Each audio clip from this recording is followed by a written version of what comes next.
Около 30 минути по-късно вече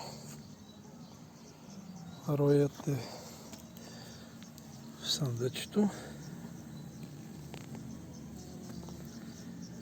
Ето.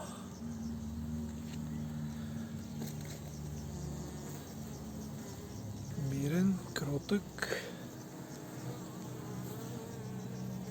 Със сигурност майката е вътре.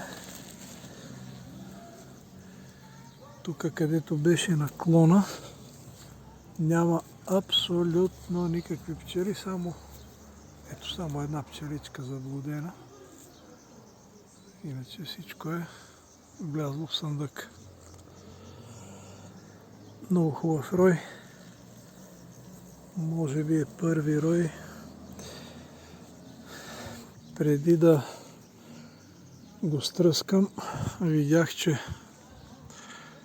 пчели долитаха от източна посока. Най-вероятно е от чужд пчелин. В тази посока има един голям пчелин.